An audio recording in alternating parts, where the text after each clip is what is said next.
तो बच्चों, क्या आपने कभी कॉन्सेप्ट मैप नाम की वर्ड सुनी है? अगर आपने सुनी है तो आप आज उसको जानेंगे भी। अगर आप नहीं जानते हैं तो आज आप जान जाएंगे कॉन्सेप्ट मैप क्या होता है। तो चलो आपके लिए आज लेकर आया हूँ क्लास 10th केमिस्ट्री की क्लास। तो आज हम पहले चैप्टर के बारे में जानेंगे। पहले चैप्टर का नाम है रासायनिक अभिक्रिया एवं समीकरण। तो आज हमारा सबसे पहला चैप्टर रासायनिक अभिक्रिया एवं समीकरण। रासायनिक अभिक्रिया हम जानने से पहले दो चीज़ों के बारे में जानेंगे, भौतिक परिवर्तन एवं रासायनिक परिवर्तन। तो भौतिक परिवर्तन क्या होता है? तो आप देख सकते हैं यहाँ पे दिखाया गया है कि भौतिक परिवर्तन वैसा परिवर्तन होता है जिसमें पदार्थ के केवल भौतिक गुण जैसे कि अवस्था, रंग, गंध आदि में परिवर्तन होता है।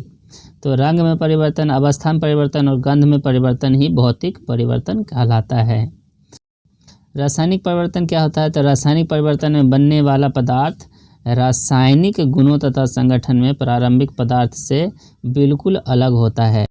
नए पदार्थ बनने के बाद उसके रासायनिक गुणों में पूर्णतः बदलाव आ जाता है। अब 2 नंबर में देख सकते हैं, परिवर्तन का कारण हटाने पर पुनः प्रारंभिक पदार्थ प्राप्त होता है। यानी कि अगर हम मान लीजिए उदाहरण आप देख सकते हैं 5 नंबर में दिया गया है कि बर्फ़ को अगर हम गर्म करते हैं तो जल बनता है, जल को हम और गर्म करते हैं तो वाष्प बनता है। तो हम क्या करें कि जो चीज़ें हुई है यानी कि कारण है गर्म करना, अगर उस कारण को हटा दिया जाए तो पुनः वो बर्फ़ के रूप में आ जाएगा। यानी कि आप अगर वाष्प को ठंडा करेंगे तो जल बन जाएगा और जल को ठंडा करेंगे तो बर्फ़ बन जाएगा। तो अब आप समझ चुके होंगे। तो एक और यहाँ पे पॉइंट है जो आप देख सकते हैं 3 नंबर में कि यह परिवर्तन अस्थायी होता है। अस्थायी यानी कि टेम्पररी होता है। आप चाहे तो फिर से पदार्थ को मूल अवस्था में प्राप्त कर सकते हैं ओरिजिनल रूप में। यानी बर्फ़ को पिघलाकर वाष्प बनाया जा सकता है और वाष्प से फिर बर्फ़ बनाया जा सकता है। तो हम मूल अवस्था में प्राप्त कर सकते हैं। लेकिन अगर आप रासायनिक गुणों की बात करें, रासायनिक परिवर्तन की बात करें तो यहाँ पर यह परिवर्तन अस्थायी होता है। यानी कि अगर एक बार परिवर्तन हो गया तो फिर वह बदलाता नहीं है, ये परमानेंट परिवर्तन होता है। तो अब देख सकते हैं कि यहाँ पर जैसे कि उदाहरण में दिया गया है लोहे पर जंग लगना। तो लोहे पर जंग लगना किस प्रकार का उदाहरण है? ये रासायनिक परिवर्तन का उदाहरण है। कुछ और भी है, जैसे भोजन का पचना भी रासायनिक परिवर्तन के उदाहरण है। कागज़ का जलना भी रासायनिक परिवर्तन के उदाहरण है। तो अब इसके बाद आपको सीखना है कि रासायनिक अभिक्रिया किसे कहते हैं। तो अब हम चैप्टर पर चले आते हैं। आज हमारा टॉपिक रासायनिक अभिक्रिया है, तो इसे हमें पूरा ख़त्म कर लेना है, आज पूरा कंप्लीट कर लेना है। तो बने रहे मेरे साथ, लास्ट में मैं से याद करने का टिप्स भी दूंगा। तो चलिए अब हम अपने टॉपिक की ओर चलते हैं। तो टॉपिक में सबसे पहले रासायनिक अभिक्रिया एवं समीकरण को पढ़ना है। तो रासायनिक अभिक्रिया किसे कहते हैं ये समझना है। तो समझते हैं, जब कोई पदार्थ अकेले या किसी दूसरे पदार्थ के साथ क्रिया करके एक या एक से अधिक भिन्न गुण धर्म वाले नए पदार्थ का निर्माण करते हैं, रासायनिक अभिक्रिया कहलाते हैं। यानी कि पदार्थ एक हो सकता है या एक से अधिक हो सकता है। तो उसके बाद क्या होगा? पदार्थ एक हो सकता है या एक से अधिक हो सकता है, और जब नए पदार्थ बनेंगे तो उनके रसायन जो होंगे वो भिन्न होंगे, अलग अलग होंगे। आप इधर देख सकते हैं कि रासायनिक प्रतिक्रिया के फलस्वरूप कौन कौन से परिवर्तन होंगे। तो रासायनिक प्रतिक्रिया के फलस्वरूप रंग में परिवर्तन होगा, अवस्था में परिवर्तन होगा, अवस्था यानी ठोस, द्रव, गैस, इसमें परिवर्तन हो सकता है। ताप में परिवर्तन हो सकता है, गैस निकल सकता है तथा उसमें अवक्षेप बन सकता है। तो अब आप सोचेंगे अवक्षेप क्या होता है? तो अवक्षेप जो होता है वो अघुलनशील पदार्थ होता है। यानी कि आपने कभी देखा होगा किसी चीज़ को आप घुलाते वक्त ऐसे भी कुछ चीज़ होते हैं, पानी में जब घोलते हैं तो वो घुलता नहीं है, जो नीचे तलहटी में जाके बैठ जाता है। तो इसे ही हम अवक्षेप कहते हैं। तो अब आप समझ गए, रासायनिक अभिक्रिया के फलस्वरूप अगर होने वाले परिवर्तनों को पूछा जाएगा तो आप बोलेंगे रंग, अवस्था, ताप, गैस तथा अवक्षेप का बनना ही रासायनिक अभिक्रिया के बाद परिवर्तन होता है। तो चलिए अब हम चलते हैं और जानते हैं संयोजन अभिक्रिया। संयोजन अभिक्रिया को कॉम्बिनेशन रिएक्शन कहते हैं। ये क्या होता है कि जब दो या दो से अधिक पदार्थ संयोग करके एक नए पदार्थ का निर्माण करते हैं। तो ये यहाँ पर आपको समझना ज़रूरी है कि जो अभिकारक होगा उसमें दो हो सकता है पदार्थ या दो से अधिक पदार्थ हो सकता है, जबकि उत्पाद में सिंगल एक ही पदार्थ होगा। जैसे कि कोयले का जलना, कोयले का दहन। कोयले को जब हवा की उपस्थिति में जलाया जाता है तो कार्बन डाइऑक्साइड बनता है। आप यहाँ फार्मूला भी देख सकते हैं। और भी कई उदाहरण हैं इसके, जैसे जल का बनना H2+O2 H2O। और भी इसके कई उदाहरण हैं, जो कि कैल्शियम ऑक्साइड, और कैल्शियम ऑक्साइड को जब जल से अभिक्रिया कराया जाता है तो कैल्शियम हाइड्रोक्साइड बनता है। तो कुछ उदाहरण हैं जिसको आपको याद रख लेना है अच्छी तरह से। चलते हैं फटाफट आप वियोजन अभिक्रिया को देखते हैं। इसे इंग्लिश में डीकम्पोजिशन रिएक्शन कहा जाता है। तो इसमें क्या होता है कि एक पदार्थ टूटकर दो या दो से अधिक पदार्थ का निर्माण करते हैं, यानी कि ये संयोजन के बिल्कुल विपरीत उल्टा होता है। उसमें क्या होता है कि एक या एक से अधिक पदार्थ जुड़कर सिंगल पदार्थ का निर्माण करता है, जबकि यहाँ पर एक पदार्थ टूटकर दो या दो से अधिक पदार्थ का निर्माण करता है। तो आप एग्जाम्पल देख सकते हैं यहाँ पर, कैल्शियम कार्बोनेट को जब हीट किया जाता है तो वह कैल्शियम ऑक्साइड और कार्बन डाइऑक्साइड में टूट जाता है। तो अब आप समझ गए होंगे वियोजन अभिक्रिया क्या होता है।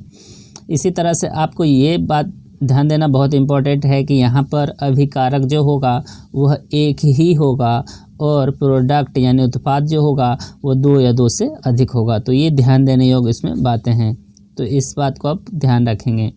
तो अब आगे चलते हैं, देखते हैं एकल विस्थापन अभिक्रिया। एकल विस्थापन अभिक्रिया क्या होता है? इसे इंग्लिश में सिंगल डिस्प्लेसमेंट रिएक्शन कहा जाता है।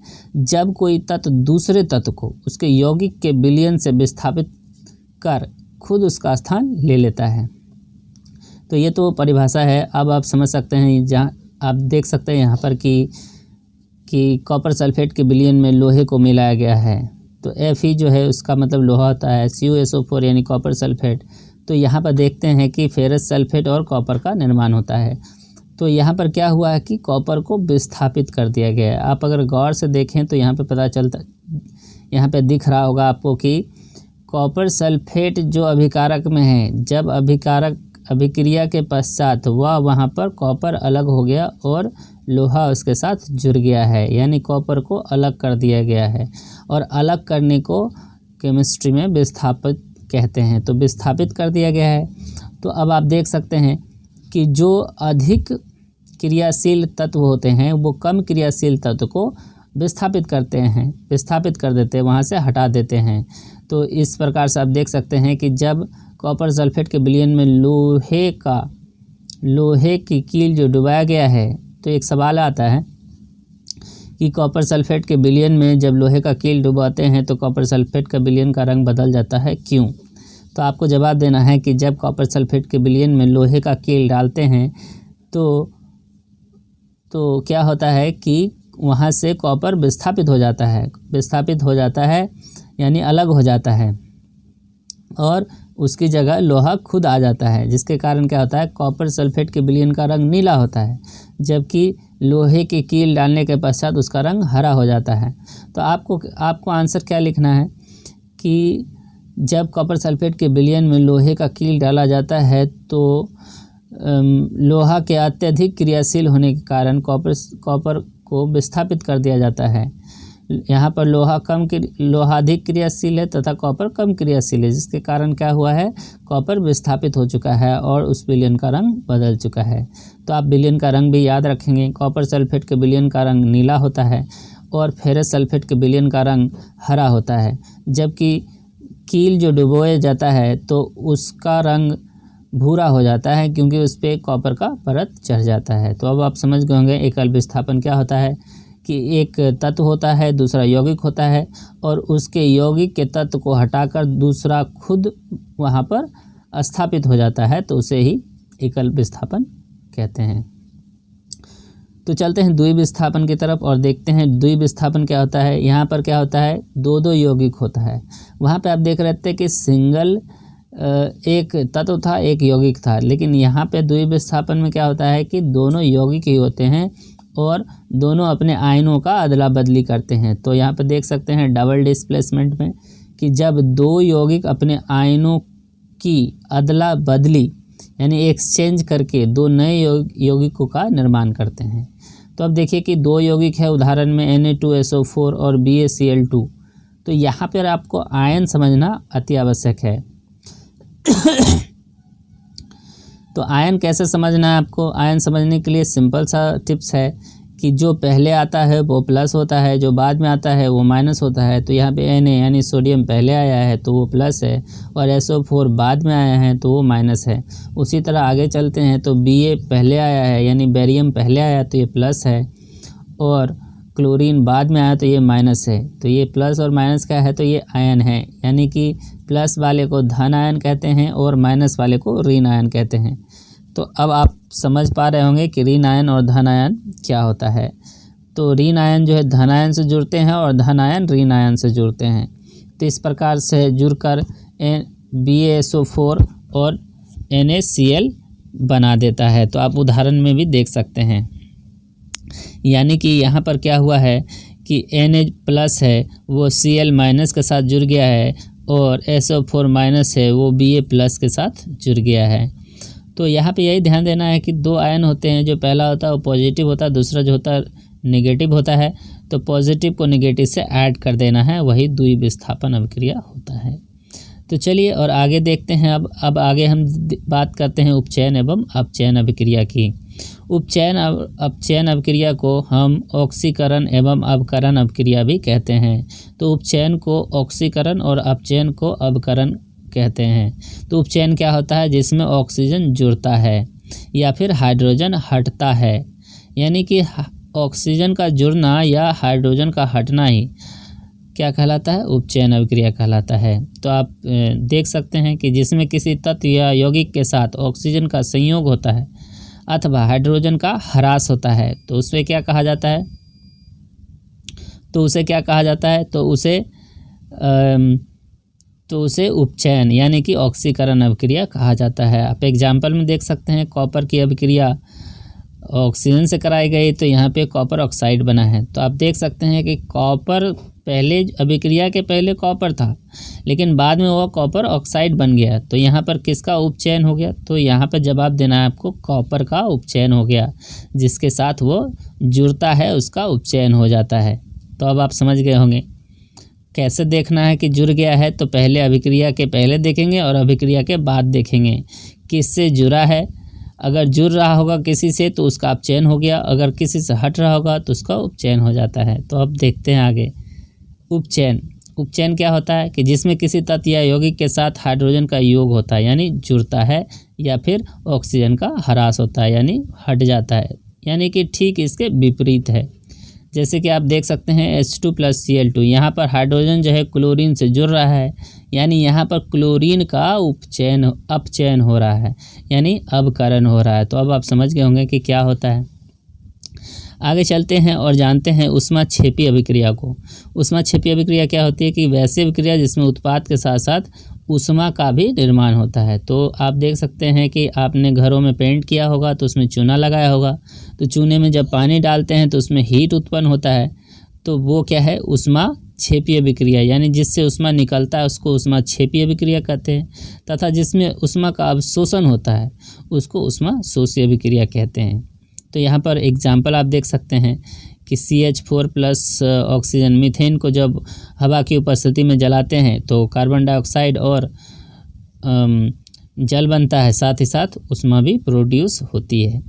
आप आगे देख सकते हो ऊष्माशोषी वैसे अभिक्रिया जिसमें ऊष्मा का अवशोषण होता है, यानी ऊष्मा क्या करता है उसमें सोखता है यानी टूटने के लिए। जैसे कि आप देख सकते हैं सूर्य के प्रकाश की उपस्थिति में जब सिल्वर क्लोराइड की अभिक्रिया कराई जाती है तो सिल्वर और क्लोराइड अलग अलग टूट जाता है।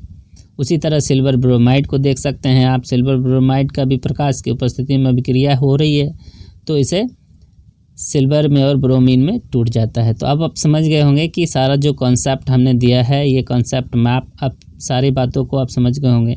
तो अब आपके पास कॉन्सेप्ट मैप है, ये आप देख सकते हैं कॉन्सेप्ट मैप, जो कि आप इसका यूज़ करके आप एग्ज़ाम में अच्छी तरह से याद रख सकते हैं। तो एक और बात है जो मैं आपको बताना चाहता हूं कि आप इसे कैसे याद रख सकते हैं। इसे याद रखने के लिए आप एक चार्ट पेपर बनाएं, जिस पे सारी अभिक्रियाओं को अपने डिज़ाइन के अनुसार एक नया कलाकृति के रूप में आप उसे बनाएं और बना के घर में पेस्ट कर दे दीवार पे। तो आप जब वॉल पे पेस्ट कर दोगे तो आप उसे बार बार देखोगे, और जब आप अपने दिमाग से ड्राइंग करोगे तो आप अच्छी तरह से उसे याद रख सकोगे और कभी भूल नहीं पाओगे, और आप चाहो तो पढ़ा भी सकते हो इसे अच्छी तरह से। तो चलो, मिलता हूँ मैं आपसे नेक्स्ट वीडियो में। आज के लिए इतना ही। अगर आप नेक्स्ट पार्ट देखना चाहते हो तो हमें कमेंट करो। अगर आपको वीडियोज़ अच्छी लगती हो तो सब्सक्राइब करो, लाइक करो एंड शेयर करो। Thank you, bye.